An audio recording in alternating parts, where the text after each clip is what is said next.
Okay, folks, why don't we go ahead and have a seat? We're going to go ahead and get started with our second panel. This next panel is going to be, we're going to kind of teach you a foreign language here for physicians. This is not information we're used to hearing, and this was really eye-opening for me to learn this information as I went along. You know, we understand medicine, but we don't really speak in the language of insurances and self-funded and level-funded, and these were all group captives and all this information that I had to kind of learn as we put this together. But I think as we become, embracing the market, we're having to understand how the market works, and when so much of what healthcare provision is through employers, it's really important to understand how that system works and how we can actually access and engage that. These fine folks here are with the Free Market Medical Association, and I'm going to introduce our moderator, Meg Friedman. Meg Friedman is from Oklahoma, and she's here to join us, and she can introduce our panel. Good morning, everybody. It is awesome to see so many of you here. How many FMA members are here? Quite a few? Woo! Yeah. The Free Market Medical Association was founded by Dr. Keith Smith and Jay Kempton about 4 years ago with the goal of connecting the buyers of healthcare, which are the patients and the employers, with the sellers of healthcare, which are you guys. We are in our 4th year, have over 300 members, 17 local chapters, and we have folks in over 33 states. So we are growing, and it is great, and we are partnered with the Docs for Patient Care Foundation, and we work together to connect those people. I'm not going to read everybody's full bio this morning, but I wanted to point out that Jay Kempton is the co-founder of the Free Market Medical Association. Dr. Lee Gross, a great partner of FMMA, and also the 2017 Free Market Beacon Award winner, which is given out every year to those that show outstanding support and are really, really involved in the free market movement and pushing it forward. Chris Markford is the leader of the Florida chapter of the Free Market Medical Association. So without further ado, Chris.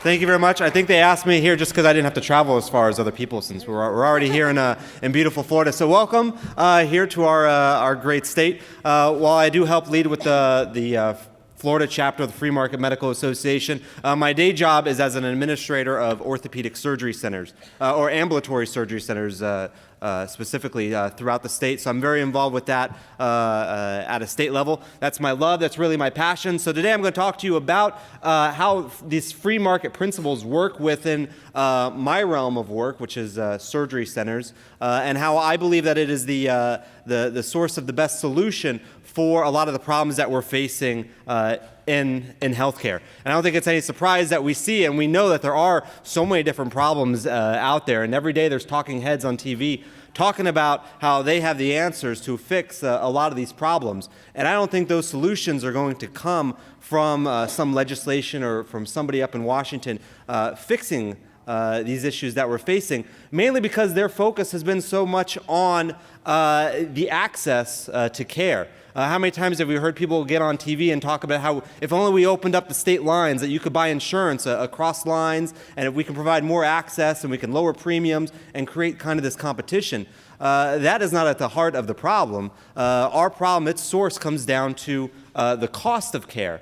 And that's going to be fixed by entrepreneurs and the people in this room, you and I.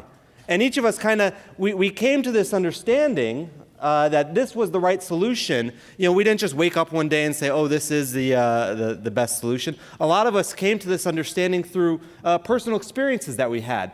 That you experienced something or witnessed something in your practice and said that this is not working. This status quo that we currently have is not the solution. For me, a lot of it came from a personal experience and as well as from a professional experience that I'm having within our own industry. Personally, My wife and I, we had one of these $99, insurance plans, insurance premium plans.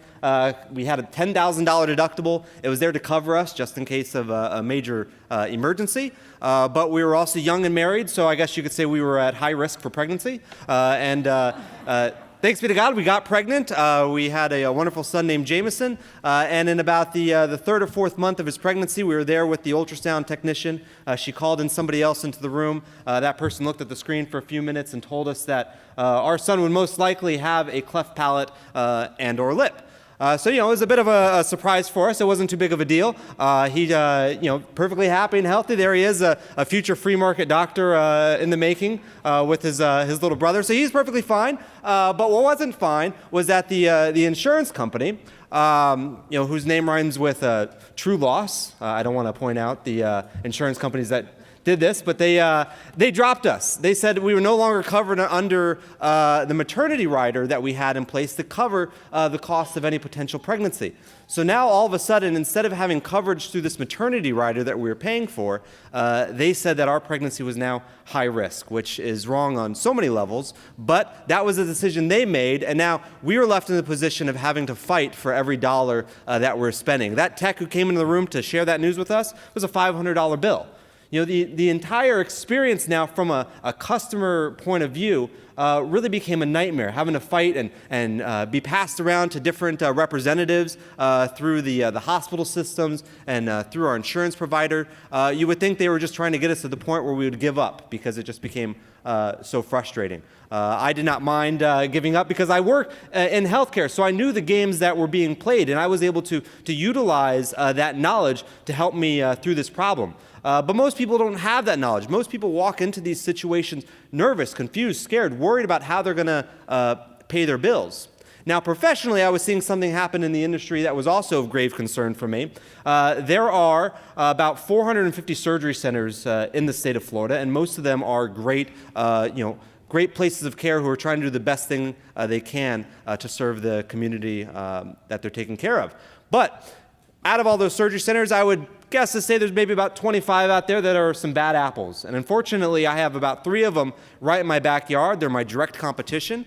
And I'm not just going to badmouth them because they're my competition, but what they're essentially doing is you have these patients who are coming in to their specialist who's in-network, and that in-network specialist has ownership in an out-of-network surgery center. And the patient goes to this out-of-network surgery center, and the charges related to the care they're receiving are just astronomical, just crazy amounts. We had this one administrator who was bragging to me that they got paid for just the facility fee for a total knee replacement. They were paid $75,000 just for that one episode of care. And she was proud of this. And we wonder why insurance premiums keep going up and why the cost of care keeps going up, because again, the problem isn't access to care. The problem is the cost of care and not getting it under control. Now, this is a great temptation to the doctors who have ownership in these facilities because they see money being printed. They see a lot of money to be made. These facilities are giving out distribution checks of around $250,000 a month. So that's something that's hard to ignore when you're trying to, pay off your expensive, education. When you have bills to pay and kids that you got to send to school. So my doctors were hearing from their partners in the halls of the hospital and the halls of their practice about, the new boat they're buying and the fancy cars they were getting, and they wanted a piece of that action too.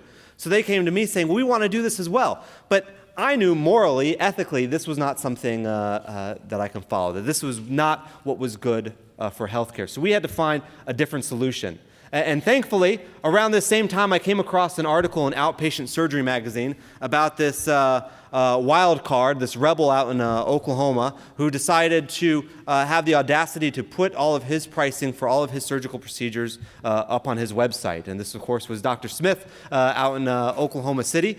And it was inspiring to me, and it was something that I could get behind and something that would, I can be proud of, that I can sleep at night. If we were engaging this sort of behavior at our facility, this was the right course of action. And I was able to get my physicians to recognize, I was able to get my board to see that this was the way that we can improve healthcare in our community and take care of our patients.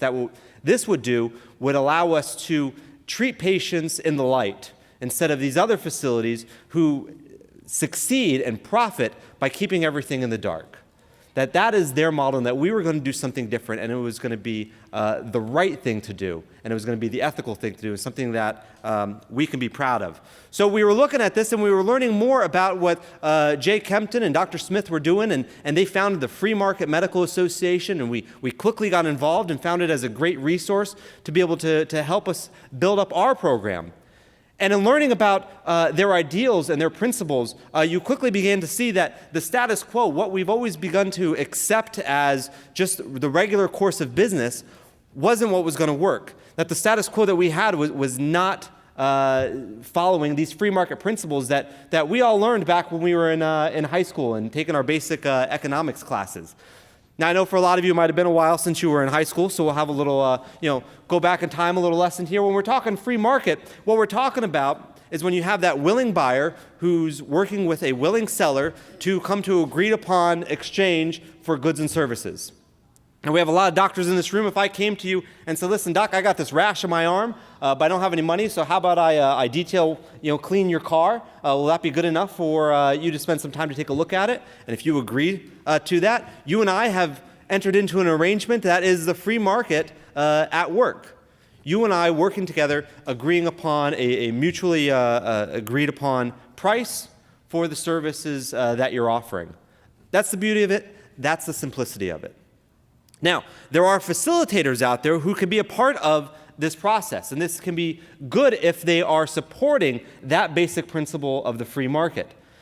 The credit card companies are essentially facilitators. They are not needed for the transaction of cold hard cash to the work that you're doing, but they help make that process easier. Yelp is another facilitator. I use Yelp all the time. In fact, I use a lot of these, all these companies that you see up on there. I use them all the time. If I want to go to a restaurant, I'm looking at the pricing on menus. I look at pictures of the places to say, is this where I want to spend my hard-earned money?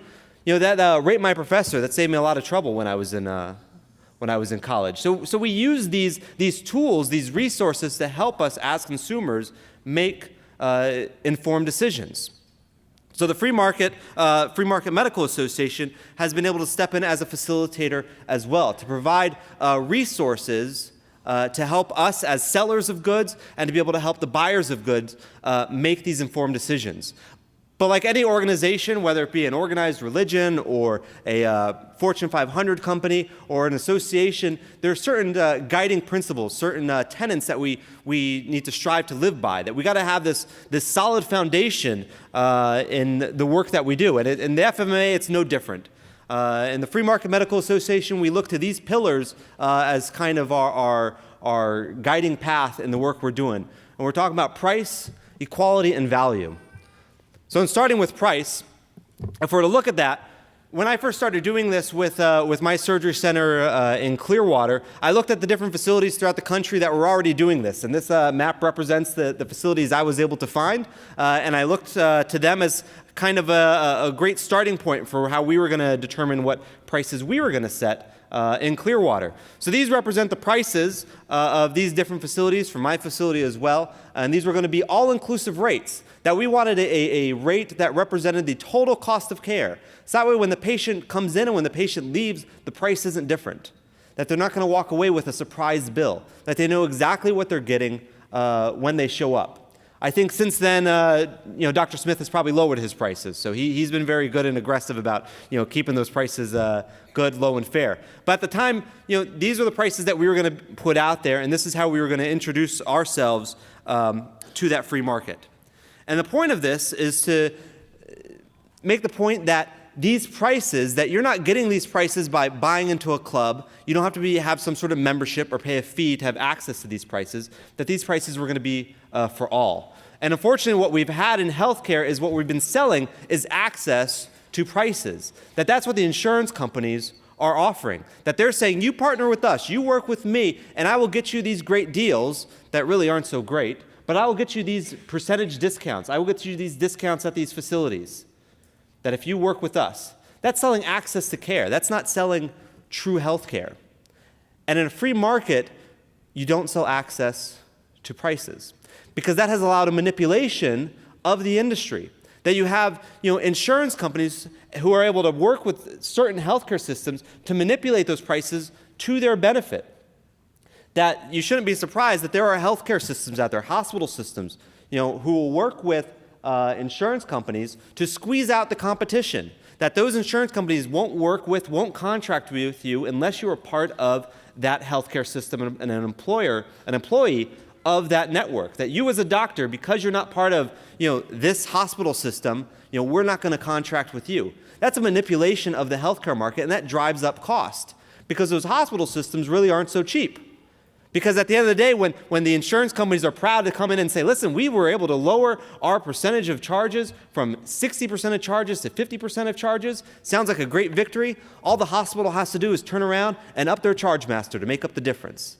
And that's exactly what happens. So there really is no true savings happening with that model.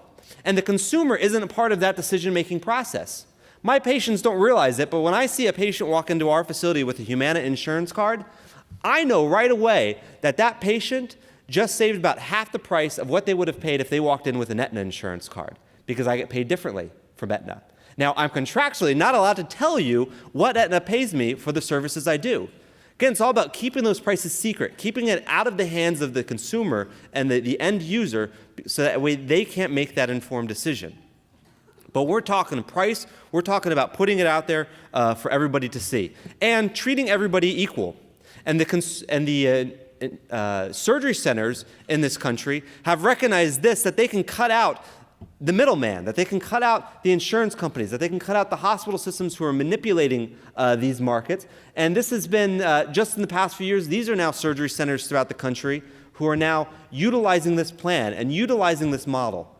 And the thing that I recognize as kind of a real beautiful thing is that this, this rate of growth that we're seeing with surgery centers embracing this model reflects the same rate of growth that we saw back in the 70s and 80s with the introduction of ambulatory surgery centers to the marketplace. So I really believe that 5-10 years from now, that this is going to be the new model, that this is going to become the new normal in ambulatory surgery center settings of care, which is a great thing for us as surgery center administrators, and is a great thing for the communities that we serve and for the patients that we're treating. And when we're treating these patients, we're treating them all equal. So this brings us to equality. That when the price is out there, it's out there for everybody. This is an example of our website. A patient can go on there. Anybody can go on there. They can look at our prices. It's kind of the straightforward model. The click on the body, find the body part you want to have fixed, and there's your prices. But it's equal to all. The guiding principle that cash is king, that your dollar is no better than his dollar, that you can't come in and in buying this access to care, that you expect me to give you a discount because of the bodies that you can bring to me. And this is a great temptation for an administrator, because for me, it's all about increasing that volume. How do I get more people? And so it's that forbidden fruit. It's very tempting to do. And I'll be honest, I had a TPA that I had met in Oklahoma at a Free Market Medical Association conference. We struck up a conversation, great relationship. We went back home, began a way to partner together, and they had the audacity to say to me, we have about 100,000 lives in your market. How would you feel about giving us a discount to those prices because we can promise you care? I wanted to reach through the phone and smack the guy because I said, you were just in Oklahoma with me. You heard Jay, you heard Dr. Smith say that everyone gets treated equal, that cash is king, that you do not give discounts based upon the volume that you're being promised, because that is not the free market at work. In a free market, everyone is treated equal. And if they have a problem with those prices, they are more than welcome to go somewhere else. And it's up to me as a business owner to change my prices to reflect my marketplace. But that's my decision to make. It's not yours. So in a free market, everybody is equal. Again, we're putting up our prices for people to see. And the great thing that what FMMA has done is they've been able to step in as an added facilitator for me, not just to be able to put my prices out, but they work with surgery centers and facilities throughout the country. This is from the FMMA website. And you can see all the prices up there. I went in and I put in a CPT code 29881, which is a knee arthroscopy. And these are the prices that popped up. Thankfully, I'm not the most expensive up there. I'm also not the cheapest. But I'm also in Clearwater, Florida. we don't just talk medical tourism in Clearwater, we talk medical vacations. I can walk to the water, we're minutes away from the beach, so there's an extra value to what it is that we're offering. Brings us to value. So now when we're talking value, this is a tough thing to define for some people because it can be so subjective.